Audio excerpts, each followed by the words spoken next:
الرحمن الرحيم والحمد لله رب العالمين صلى الله عليك يا سيدي يا رسول الله صلى الله عليك يا سيدي ويا مولاي يا أبا عبد الله يا رحمة الله الواسعة ويا باب نجاة الأمة ويا عبرة كل مؤمن ومؤمنة ما خاب من تمسك بكم وأمن من لجأ إليكم يا ليتنا كنا معكم سيدي فنفوز فوزا عظيما. أعوذ بالله من الشيطان الرجيم. بسم الله الرحمن الرحيم. إن الذين آمنوا وعملوا الصالحات إنا لا نضيع أجر من أحسن عملا. صدق الله العلي العظيم. صلوا على محمد وآل محمد.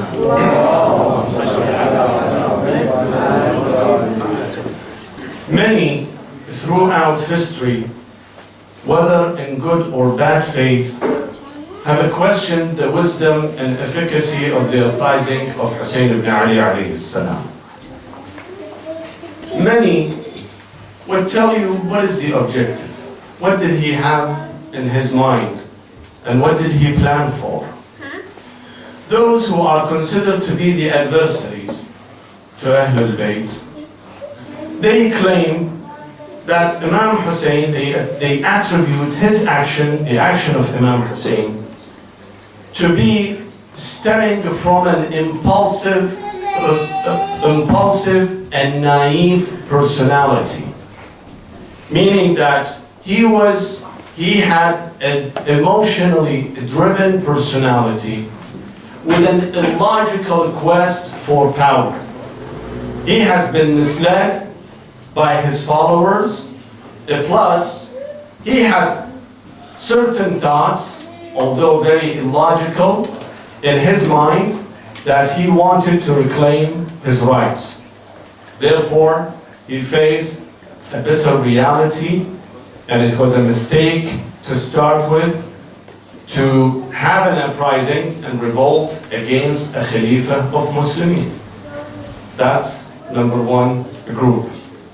The second group, although admits that the intention of Imam Husain was good, he had a good intention, he was a suitable and righteous person, however, he had miscalculations and wrong assessments. He didn't assess the situation very well. He thought that his people, or those who claim to be his loyal friends and companions, will stick with him, but then again he faced with the bitter reality. But when he found about his own misjudgment, it was too late. But being Husain, who had a high self-regard for himself, with high temper and high self-esteem, he chose to take a dignified end in death. These are the two groups. Now what they claim, they say, if you consider that his uprising is a revolution, check and see what were the revolutions. Unlike any other revolution, number one, Bani Umayyah stayed in power after the revolution of Husain. Not only that, in fact, the tragedy of Ashura has even emboldened Bani Umayyah. The first year, they killed Husain ibn Ali.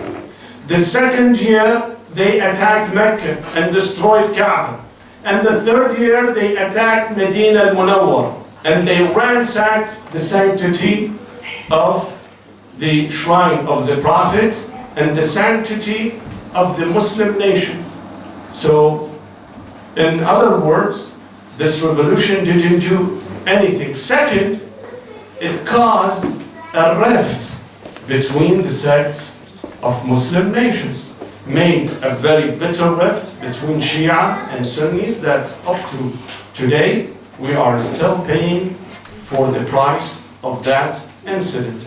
This rift started to increase over time, over and over, until we get to this unfortunate scene. And in addition, it didn't save the life of his followers, the Shia of Ali ibn Abi Talib. So when you say that Husain was victorious, where? How did he become victorious? What were his objectives? Tell us what he had in his mind, what were his guiding principles, and what were his objectives to tell you if he won the battle or not. And the whole lecture, inshallah, inshallah we'll keep it less than an hour, to talk about the objective of the uprising of Imam Husain after your big and loud salawat.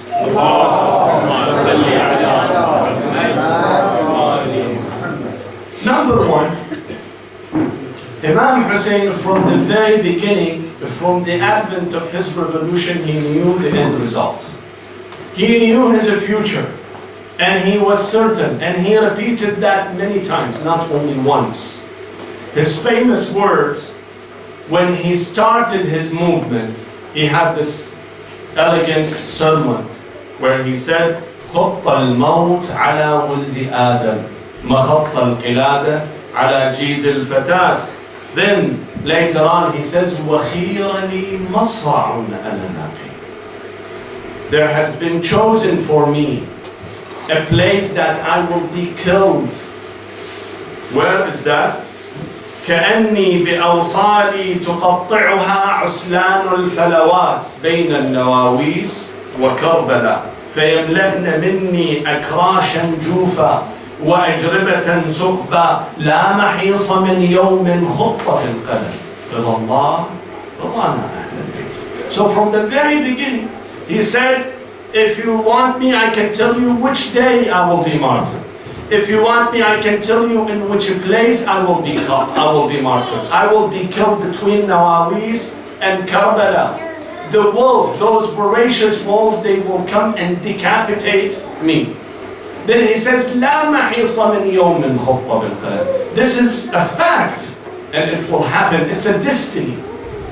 So, to someone with this kind of sermon, you cannot tell that he went to conquer a land, to conquer a nation and become victorious. Well, he knew that. When he came to Karbala, he said, هذه والله الأرض التي أخبر بها جبرائيل رسول الله أني أقتل فيها. From the very beginning.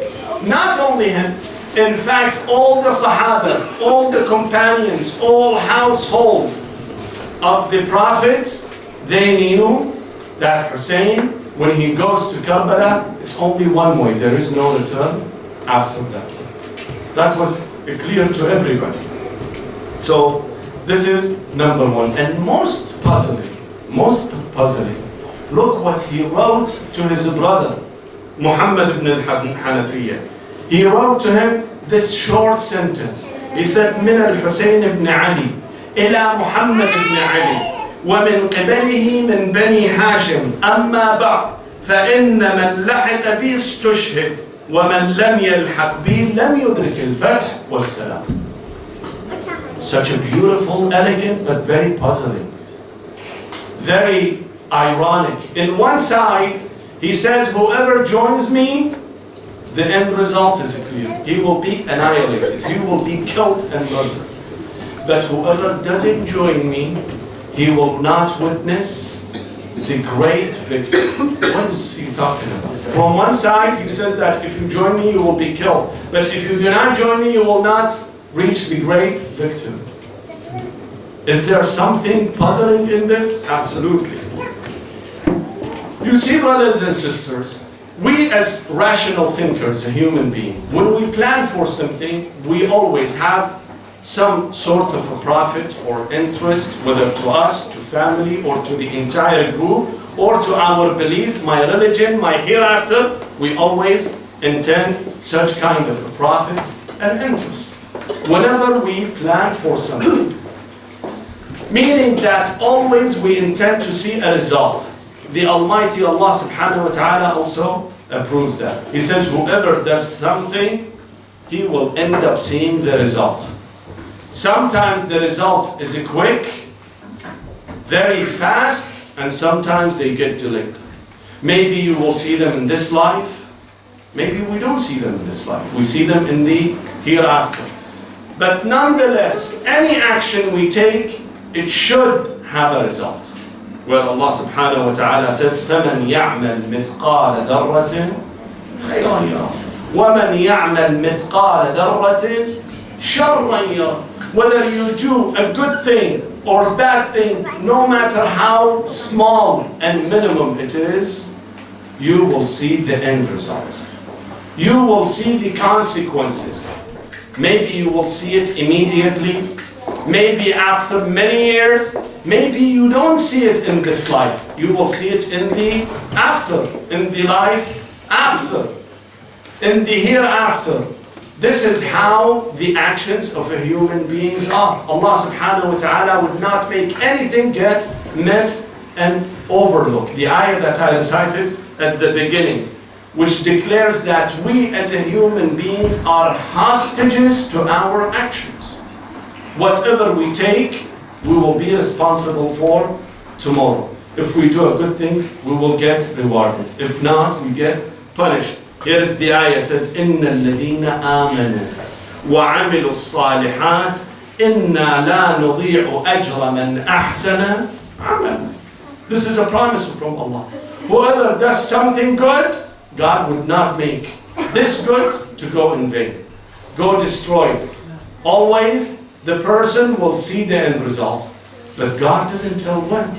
Maybe immediately, maybe far away, or maybe in the hereafter. This is the whole concept of the revolution of Imam Husain. It just depends on what time you will get the reward. I will give you an example. Imagine a baker. We all have, go after our livings and make a living. Some of us are employees, some of us are business people, some of us have shops, some of us sell commodities. For example, a bakery. A baker will get his earning right away. He has the flours, he mixes them with water, make a dough, then cook them, bake them, and sell them and get the reward right after. This is an immediate reward, an immediate result. But look at the farmer. The farmer, number one, has to harvest the land. Then he has to plant the seed. Then he has to take care of this land and this plant. He should make sure that there is a fertilizer. He should make sure there is no weed in it. Then he has to harvest it after so many months, then sell it, then makes the earning. So the end result, instead of being immediate, takes a longer step. Allah subhanahu wa ta'ala wants to teach us patience. Those who are far-sighted, especially those reformers who work on a society to reform a community and society, God wants to demonstrate to them that you should have perseverance. Second, you should have far-sightedness. Third, you should have patience. This is what Allah subhanahu wa ta'ala teaches us how. Where? Recite Surah Nuh. Recite the story of Nuh. Allah subhanahu wa ta'ala says, وَلَقَدْ أَرْسَلْنَا نُوحًا إِلَىٰ قَوْمِهِ فَلَبِثَ فِيهِمْ أَلْفَ سَنَةٍ إِلَّا 50 عَامًا. Why Nuh used to live 950 years? For what reason?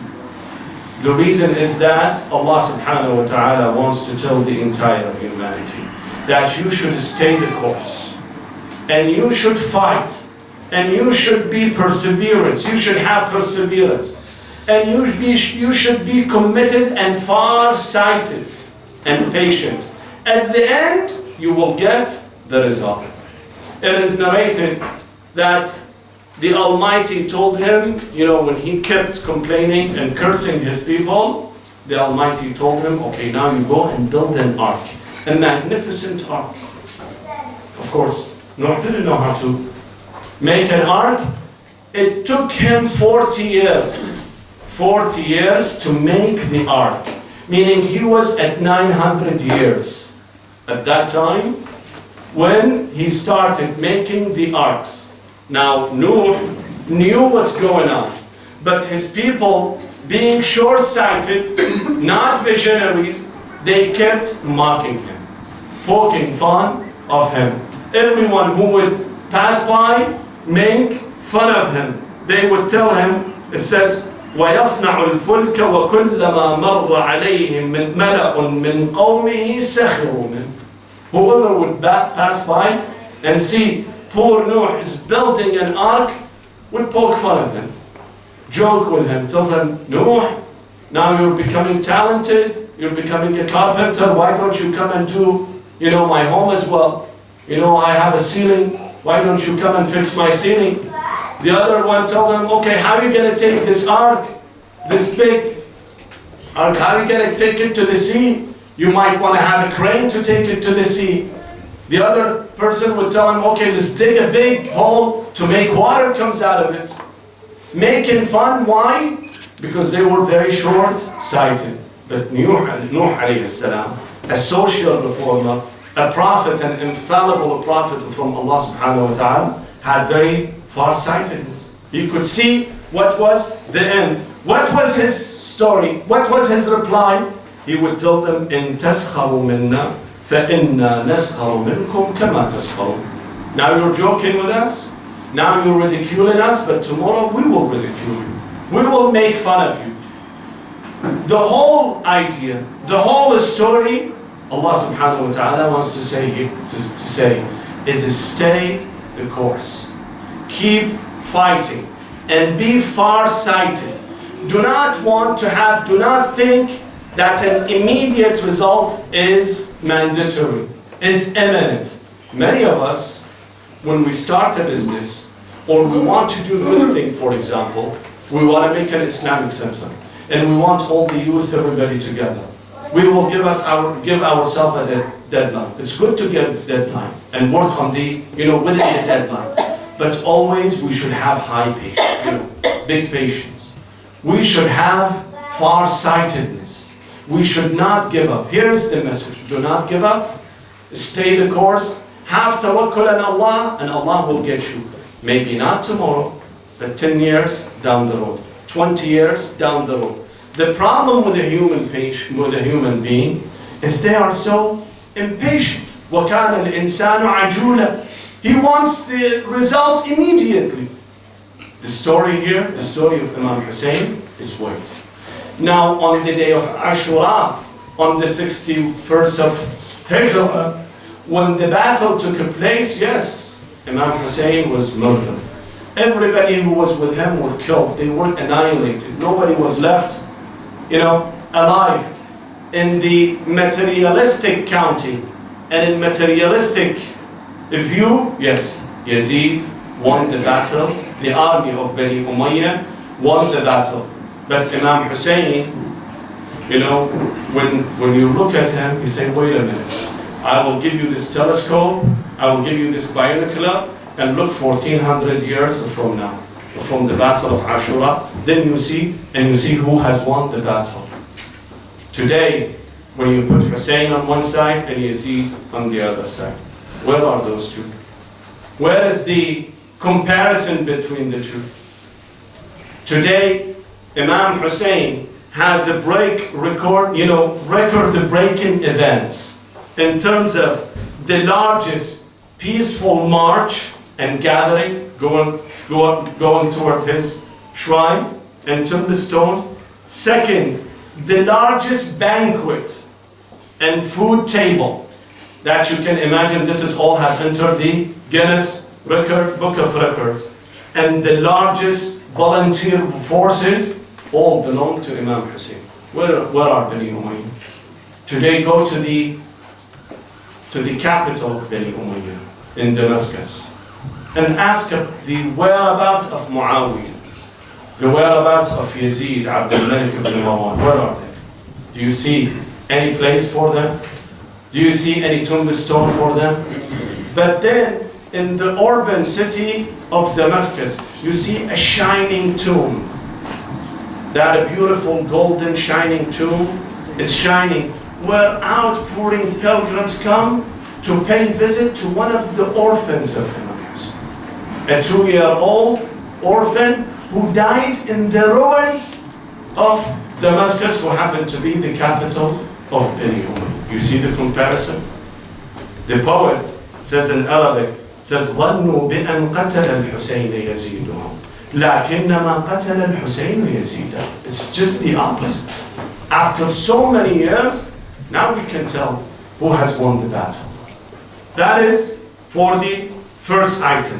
What were his guiding principles? Imam Hussein, when he came to Ashura, what kind of principles he was, governed with, and what did he want to show to the humanity? You see, brothers and sisters, everybody should have an ideal. Everyone should have a principle. Someone who doesn't have a principle and doesn't have an ideal is just like a piece of log in the ocean, in the sea. Wherever the waves take him, it's gone. Whether left, whether right, doesn't have any value. You've seen the mercury in the thermometer? Why they put the mercury in thermometer? Because it doesn't have sturdiness.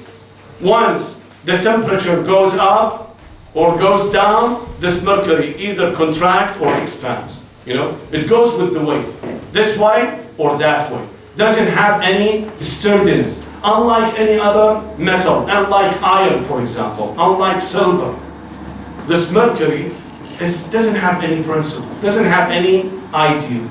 Human beings who do not have any ideals and principles are like the mercury, like piece of log that can move from one place to another. That was the state of the Islamic nation when Bani Umayyah came to power. The same thing that was during the Jahiliyyah. Jahiliyyah, people were unprincipled. They didn't know what to do. They used just to live for the fact of living. That's it. Nothing else, no other objective they had. Bani Umayyah, of course, Islam, and Rasulullah sallallahu alayhi wa alihi came to instill within them the principle of dignity, respect, and honor, and integrity. But once Bani Umayyah came to power, they detached this from the Islamic nation. Therefore, they didn't have any principle. Here, Husain ibn Ali alayhi salam says, "An-nasu abidu dunya." They are just make a living only. They live for the fact to live.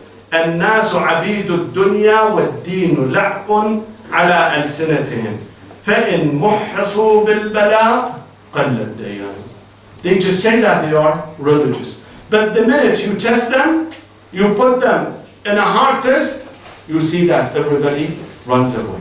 Everybody cannot stand the heat, cannot be a religious person.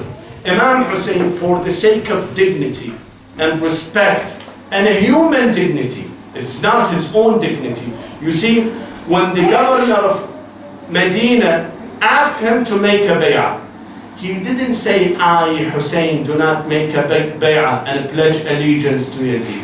He said, وَمِثْلِي لَا يُبَايِعُ مِثْلِي. Someone in my caliber, someone with ideals, someone with the principles cannot have a bay'ah, cannot pledge allegiance to someone like Yazid. وَمِثْلِي لَا يُبَايِعُ مِثْلِي. Meaning that at any time you can see Husain alive and Yazid alive. After Husain was Zayn al-Abidin. On the other side was Hisham ibn Abdul Malik. Yazid, Zayn al-Abidin representing Husain. Hisham representing Yazid. Musa al-Kadhim was the Husain of his time. Harun al-Abbasi was the Yazid of his time.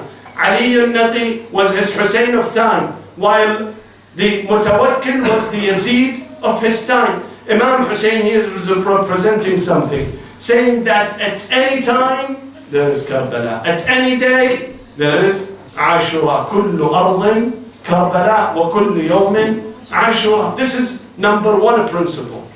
The Imam came to establish this fact, that someone like me who seeks dignity and honor cannot pledge allegiance to Yazid. The second ideal that the Imam alayhi salam brought was the ideal of his grandfather, Rasulullah sallallahu alayhi wa sallam. If you remember, on the first night that we started this majlis, we talked about the principles of the Prophet.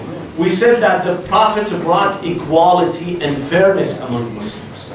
There wasn't any difference between someone who's affluent and the poor, between someone who's white and someone dark-skinned. All in the eye of Prophet, in the eyes of Islam, are considered to be one. لا فرق بين عربي وأعجمي ولا بين أبيض وأسود إلا بالتقوى. That was the whole ideal of the Prophet, peace be upon him. But of course, after the Prophet, and we talked about it on the other night, things have changed. وَمَا مُحَمَّدٌ إِلَّا رَسُولٌ قَدْ خَلَتْ مِنْ قَبْلِهَا الرُّسُلُ أَفَإِنْ مَاتَ أَوْ قُتِلَ انقلبتم على أعقابكم. You reverted back to what?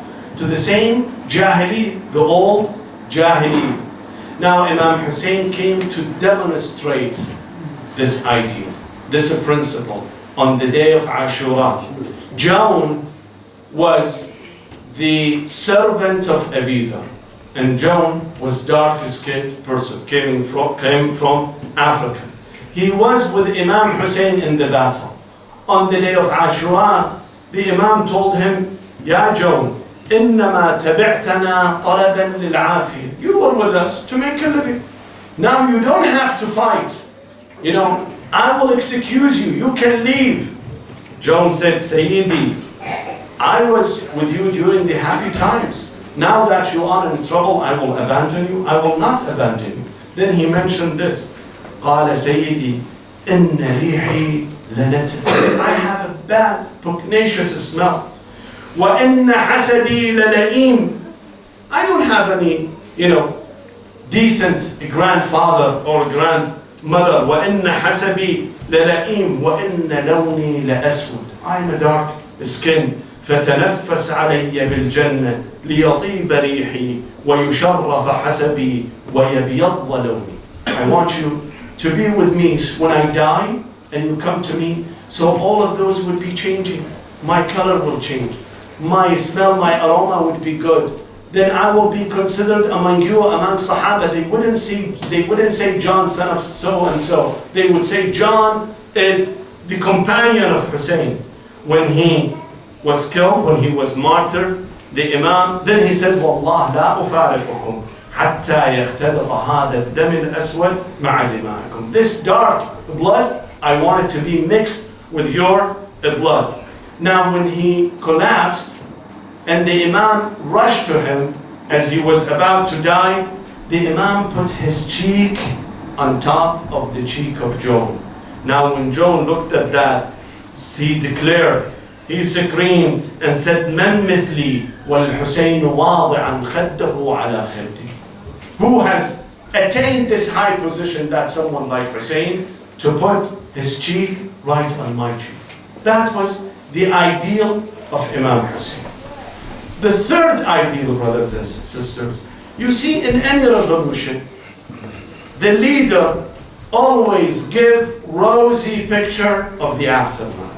He promises his followers, if you follow me, if we become victorious, then such and such will happen. Then the taxes will be reduced. Then you will have better pensions. Then you will have better vacations. And then there is such, and you see the politicians, when they come to power, mashallah, they make it such a rosy world. Though with these empty promises, unlike Husain ibn Ali. Or Husain ibn Ali was unlike any other politician and any other leader. When he was going toward Karbala, he would give them the good news, the tidings of not a victory. He would tell them that you also will be killed. You have to sacrifice your life. So he never betrayed his followers. He never been dishonest with them in his word. He said, "Man kana fina badilan muhjata." If you have decided to give up your blood, muwattinan ala liqa'illahi nafsuhu. If you have chosen to meet Allah, meaning to be killed, فليرحل فإني راحل مصبح إن شاء الله مصبحا إن شاء الله. He's telling his followers, and instead of telling them that there will be a bounty, there will be a victory tomorrow, no, he tells them that all of you will be killed. On the dawn of Ashura, and inshallah tomorrow, we will start the story, narrating the story of the martyrdom of Imam Husain. We start with this. At the beginning, at the very beginning, he tells his followers, إن الله تعالى أذن في قتلكم وقتلي في هذا اليوم فعليكم بالصبر والقتال. He tells them that your end result is death. He never betrays his people. He never tells them, that you will gain something in this life. That was the revolution of Imam Husain. Now let's go to his objective. What did he want to achieve? The ones that we recited were the guiding principles. But in the mind of Husain ibn Ali, what was going on? What he tried to achieve and whether he achieved it or not. This is after your, again, big and loud salawat. Allahumma salli ala Muhammad. You see, the Imam alayhi salam had only one thing in mind. He didn't want to save the lives of his followers, nor to have unity among people, although that was secondary. But his first attention, whatever was in his mind, was one thing, and he has said at the very beginning, it was a reformation. He wanted to reform the religion of his grandfather. In his word, the famous word, إني لم أخرج أشرا ولا بطرا ولا مفسدا ولا رياء وإنما خرجت لطلب الإصلاح. The reformation in the religion of my father, that was in his mind. Again, in another sermon, he tells the people who came with her to fight with him, he told them, أيها الناس سمعت جدي رسول الله صلى الله عليه وآله يقول من رأى منكم سلطانا جائرا مستحلا لحرم الله ناكثا لعهد الله مخالفا لسنة رسول الله يعمل في عباد الله بالإثم والعدوان فلم يغير عليه بفعل ولا قول كان حقا على الله أن يدخله مدخله وأنا أحق من غير. I am here to change. There are munkar, nobody is changing. There are destroyed haq and ma'ruf, nobody is changing, and I am the one who will change it. I came here to change ma'alim ad-din, the landmark of religion. Ali ibn Abi Talib alayhi salam says the same thing.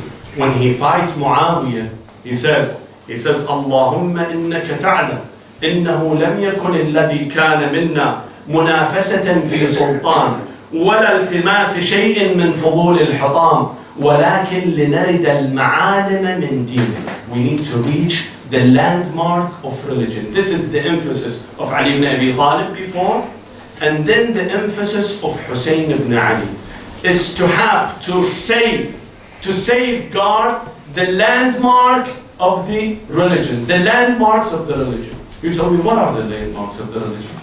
The landmarks of the religion, in a simple word, the usul and furu' al-din. Whatever that we as Muslims are attributed with are called the landmarks of religion, like salat, siyam, tawheed, Quran, ahkam. These are all considered to be ma'alim al-din. Imam Husain had only one in his life, one objective in his life. and that is to save ma'alim al-din, to save the landmarks of religion. How? Which way he used and why he wanted to save them? Because they were endangered. Because the landmark of religion were endangered by people before him, by people who came right after the Prophet. The landmarks of religion have been changed. Allah subhanahu wa ta'ala has entrusted these landmarks, ma'alim al-din, in the hand of the infallible. He has given the keys to these landmarks to the infallible. At the time of the Prophet, Rasulullah sallallahu alayhi wa alihi was the person who would safeguard these landmarks. He was the vanguard of the Islamic landmarks of ma'alim al-din. The ayah says, Ya ayyuhal ladina amanu, or I'm sorry, it says in the Ma ataakum ar-rasul fakhuduh wa ma nahakum anhu fantahu. Whatever the Prophet gives you, you should take it. Whatever he prevents you from, you should also abstain from. Why? Because he was the infallible. He knows how to safeguard these landmarks of religion. Allah subhanahu wa ta'ala has given him two powers. Number one is the religious authority. The religious authority was in the hand of the Prophet. Second, he also has given him the temporal life or the temporal authority, which was the government. Both the government, khilafah, and imamah was at the hand of the Prophet. Why? Because he was infallible. Allah subhanahu wa ta'ala has pledged that always the infallible will be the true Khalifa and the true Imam. He tells Ibrahim alayhi salam, he tells him, قَالَ إِنِّي جَاعِلُكَ لِلنَّاسِ إِمَامًا. He told Ibrahim alayhi salam, وَإِذِ ابْتَلَى إِبْرَاهِيمَ رَبُّهُ بِكَلِمَاتٍ فَأَتَمَّهُنْ قَالَ إِنِّي جَاعِلُكَ لِلنَّاسِ إِمَامًا. You're going to be the Imam. You will be safeguarding the landmarks of the religion. Ibrahim alayhi salam, meaning that he will gain both the religious authority and the temporal authority. To be the head of people, the Imam of people. Ibrahim asked the Almighty, told him, وَمِن ذُرِّيَّتِي, from my progeny also will be the vanguard of the religion? The answer was, قَالَ لَا يَنَالُ عَهْدِي الظَّالِمِينَ. Those who commit any sins, those who commit any injustice are not entitled to be the vanguard and to safeguard of the landmark of the religion. During the Prophet, peace be upon him, the Prophet used to hold both the religious authority as well as the head of a state. People would consider him holy. People would consider him sacred. Therefore, he was the origin of ahkam. Whenever they had a question, they go back to him. He would tell them how to pray. He would tell them how to observe fasting. He would tell them how to go and perform hajj. He would tell them about every single regulation in the Islamic jurisprudence, isn't it? That was the purpose of the Prophet. He was infallible, and he was saving these landmarks, and he was explaining to the people the landmark of the religion. And of course, he was the head of the state. What happened after the Prophet? It was supposed to be another infallible to succeed the Prophet. But did that happen? It didn't happen. Whoever came and took the power was not infallible. Therefore, those landmarks could not be saved. Those landmarks started to be tampered with.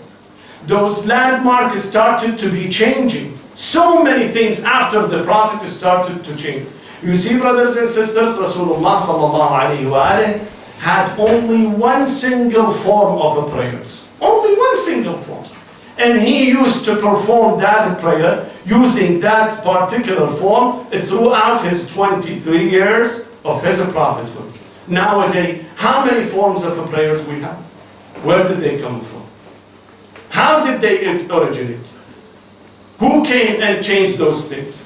Abu Darda, one of the Sahaba, he said that in the 30th of Hijrah, meaning 20 years after the departure of the Prophet, he said that I entered the Masjid Rasulullah, that the Prophet, he himself, used to perform the prayers. He said he enters the masjid and then he's puzzled to the type of a prayers that is, going on. He says, Wallah, ma a'rifu min ummati Muhammadin shay'an illa innahum yusallun. I know that they are performing the prayers, but what kind of a prayer is this? And he was one of the companions of Rasulullah. Within this short time of the time that passed after the Prophet, so many things have changed. Now you see the differences in observing the fasting, differences in the prayers, the differences in Hajj rituals, differences in zakat. In every single ritual, there is a difference. Why? Because those landmarks were tampered with. Why they were tampered with? Because there wasn't any infallible to oversee them. The one who was supposed to be, the one who was with the Prophet, fighting along the Prophet, the one that Rasulullah sallallahu alayhi wa alihi has said, لولا مال خديجة وسيف علي بن أبي طالب لما قام للإسلام عمود ولا اخضر للإيمان عود. Ali ibn Abi Talib was sidelined. He was put aside. After the Prophet, people had no idea who was Ali ibn Abi Talib. Just a regular Muslim among the population of Muslims. The Khalifa has taken the sanctity of Rasulullah, the dress, those outfits of sanctity and holiness of the Prophet, the Khalifa started to wear. Now people would recognize the religious leader is the Khalifa. The one who can change the ahkam is the Khalifa. Why? Because he is considered to be holy and sacred. This is a fact, brothers and sisters. My position here is not to defame anybody and not to disintegrate anybody. My position here is just to tell you what has happened.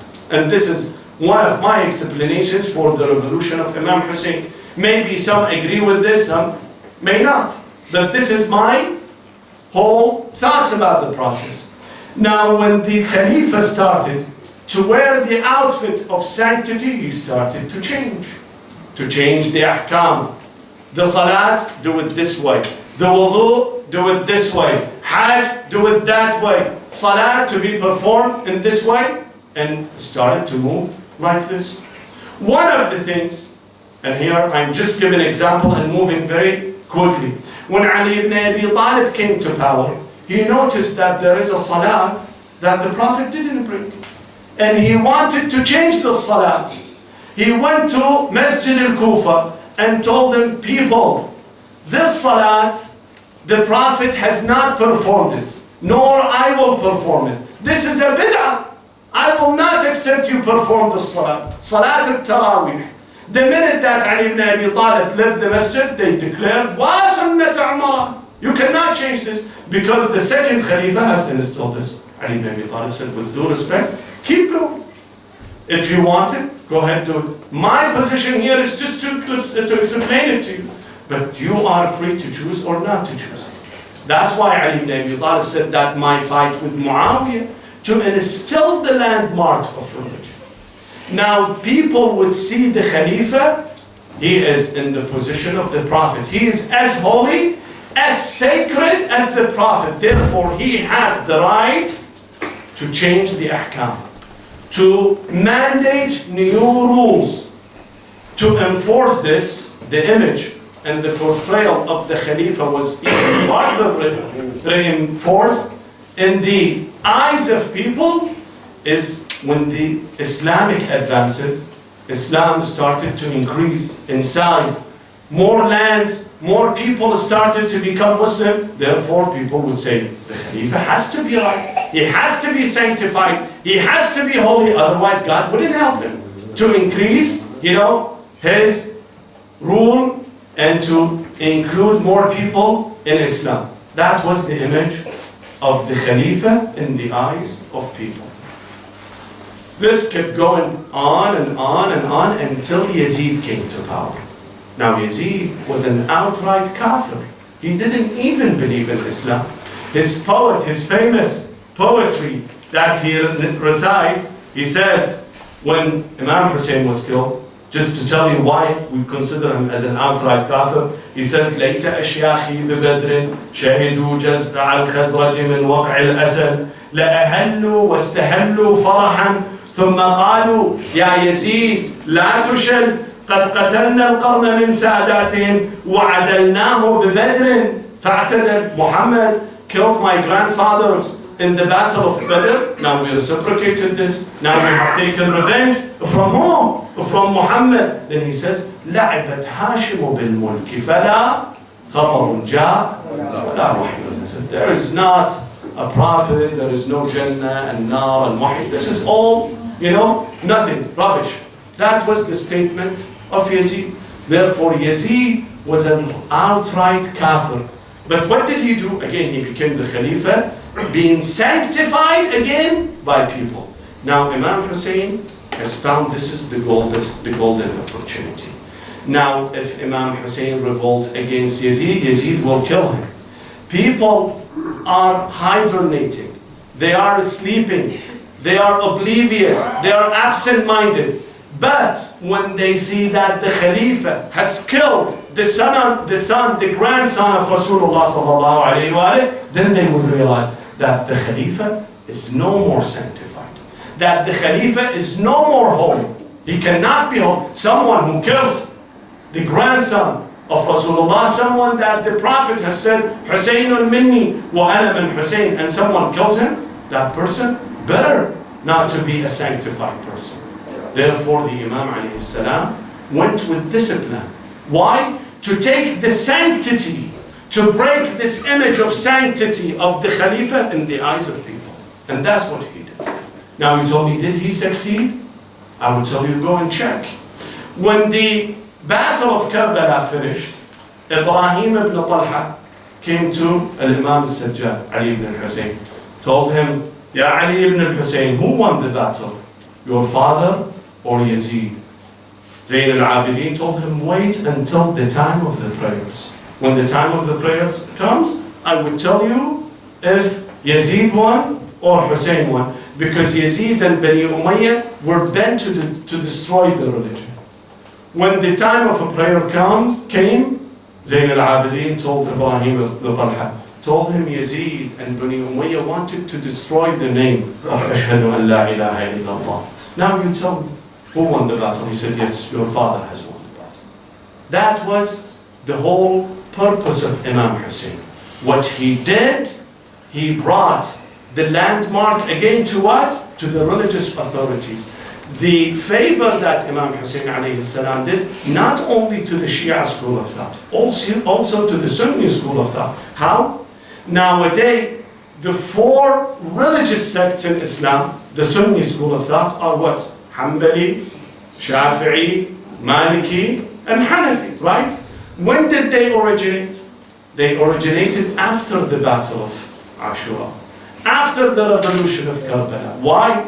Because at that time before, it was the Khalifa who would, declare the ahkam. It was the Khalifa who would enshrine the rules, would tell people what to do and what not to do. But after the revolution of Ashura, people realized that the Khalifa is no more sanctified. He cannot do this. Therefore, there were religious leaders who came, and introduced the new sets of Islam. Therefore, you have the Ahmad ibn Hanbal, you have Abu Hanifa, you have Imam Malik, you have Imam al-Shafi'i, who none of them have been a Khalifa, never have been reached the power. And that was the purpose of Imam Husain alayhi salam, who took people out of misguidance. And Imam Sadiq alayhi salam has a beautiful word in his ziyarah. He says, فَأَعْدَرَ فِي الدُّعَاءِ وَمَنَحَ النَّصْرَ وَبَذَلَ مُهْجَتَهُ فِيكِ. Imam Husain has came to sacrifice his life. For what reason? ليستنقذ عبادك من الجهالة ومن حيرة الضلال. Imam Husain came to rescue us, to take us away from Jahala. Wallah, if Imam Husain has not shed his blood on the day of Ashura, nowadays every Muslim would have one of the idols and would say, "U'lu because Bani Umayyah were bent to bring Islam and revert it back to the time of Jahiliyyah. But it was Imam Husain alayhi salam who has saved the landmark of religion, who came to save the religion and take it away from Bani Umayyah. The poet speaks, in favor of Husain. He says that Imam Husain has said this, says, وَبِعِزَّةٍ قَعْسَىٰ خَاطَبَ نَفْسَهُ يَا نَفْسُ لَا تَهِنِي بِنَصْرِ الدِّينِ أَعْطَيْتُ رَبِّي مَوْثِقًا لَا يَنْقَضِي إِلَّا بِقَتْلِي فاصعدي وذريني إن كان دين محمد لم يستقم إلا بقتلي يا سيوف وديني. But then he says, وإليك أشكو خالقي من عصبتي جهلوا مقامي بعدما عرفوني ماء الفرات محلل بكلابهم وأنا الذي عن ورده منعوني. The grandson of Rasulullah is prevented from reaching the waters, while their dogs and pigs and every other animal could go and drink freely. But the household of the prophets were prevented from drinking. On the last moments of the battle of Ashura, when Imam Husain was left alone, he comes back to the tent and calls upon his sister Zainab and tells her, Zainab, ناوليني طفل الرضيع. I have an infant, a 6 months old baby, bring it to me. Let me bid farewell to him. Zainab brings him. Of course, the little infant was completely, maybe in coma. He was not even fainting, not even crying, not even wailing due to the weakness that he had in. And Imam Husain takes him. He brings him to the people. Tell them, يا قوم قد قتلتم إخوتي وأبناء عمومتي ورجالي فما ذنب هذا الطفل الصغير. You have killed everybody, everyone in my camp. You have been killed. What is the problem with this boy? What this little infant has done? إن كان للكبار ذنب فما ذنب الصغار. If I am the one who you consider guilty, what is the guilt of this little baby? Give him some water. Don't give it to me. You take him. You give some water to this baby. There was a quarrel, disagreement between the army of Bani Umayyah. Some said, yes, give this baby. Some said, no. Some said, kill him. اقتلوه ولا تبقوا لأهل هذا البيت من باقي. Destroy them all. There is no difference between their adult, between their children. Kill them all, destroy them.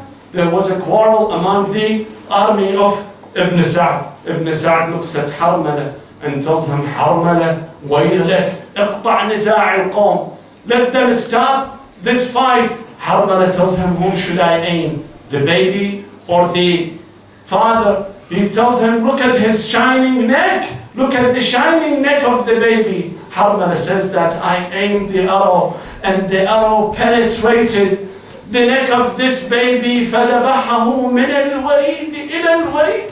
The baby got his hand and he embraced his father as he was waiting for a drop of water. But they gave him this arrow and he was all slaughtered. In the arm of his father, Husain takes the blood of his baby and throws it to the skies, and he says, هون علي ما نزل بي أنه بعين الله اللهم لا يكونن ابني هذا أهون عليك من فصيل ناقة صالح. Then he goes back again to the tent. He brings the slaughtered baby, the massacred baby, to the tent. Sukaina tells him, Dad, is there any water left? I am too thirsty. he tells her, Bunayya, Sukayna haki, akhaki, madbuha. The Imam goes back again, is left with no one. Everybody is massacred. Everybody is dead. He screams, Ya Habib, wa ya Muslim, wa ya Zuhair, wa ya Burayr, ما لي أناديكم فلا تجيبون وأدعوكم فلا تسمعون أأنتم نيام أرجوكم تنتبهون. Wake up, my guardians, my companions, wake up. أم حالت منيتكم فلا تنتصرون. هذه نساء الرسول لفقدكن قد علاهن النحول. فقوموا عن نومتكم يا كرام. Wake up. But he doesn't hear anything. Then he says, لقد صرعكم والله الريب الملون وغدر بكم الدهر الخؤون وإلا لما كنتم عن نصرتي تقصرون. فإنا لله وإنا إليه راجعون. He goes back to the tent. He calls upon his family. He says, يا زينب ويا أم كلثوم ويا سكينة ويا رقية ويا رباب عليكن مني السلام فهذا آخر الاجتماع وقد قرب منكم الافتجاع.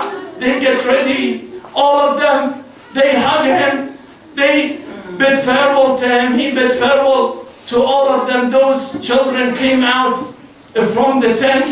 They cannot reach Husain, who was on the top of the horse. They would hug the leg of the horse. They put their faces on the horse. Then he says goodbye. He goes back to the battle. At that moment, he hears a faint voice of his sister Zainab. She says, Habibi Husain, Nur Aini Husain, Yabna Ummi Husain. He looks back. He finds Zainab is calling him. Zainab, what do you want? She said, please come back. I have to do something. I have promised my mom, Fatima, to Zahra. Why don't you come back? He comes back. She asks him to step down from the horse. He steps down from the horse. She tells him, open your neck. Let me see your neck. As he opens his shirt, she prints a kiss right on his neck. Then she looks to Al-Medina and says, Assalamu alayki ya Ummah Fatima. I have done what I have promised you, Fatima. He asks her, what's going on? She tells him, Husain, on the last day that my mother Fatima was alive, she told me, Zainab, you will find Husain alone by himself in the desert of Karbala, surrounded by the enemy. I want you to kiss him on his neck before he goes to the battle. Imam Husain goes to fight. While he was waiting for a few minutes to rest, a stone hits him right on his forehead. The blood was gushing as he left his shirt to wipe up the blood. An arrow penetrated his heart. He collapsed from the horse, saying, Bismillah wa billah wa ala millati Rasulillah, sabran ala qawaika ya Rab, la ma'buda siwak, aghithni ya ghiyath al-mustaghithin, la hawla wa la quwwata illa billah. العلي العظيم. إنا لله وإنا إليه راجعون. السلام عليك يا أبا عبد الله وعلى الأرواح التي حلت بفنائك وأناخت برحلك. عليكم مني جميعا سلام الله أبدا ما بقيت وبقي الليل والنهار، ولا جعله الله آخر العهد مني لزيارتكم. السلام على الحسين وعلى علي بن الحسين وعلى أولاد الحسين وعلى أصحاب الحسين ورحمة الله وبركاته. والسلام عليكم ورحمة الله وبركاته. اللهم صل على محمد.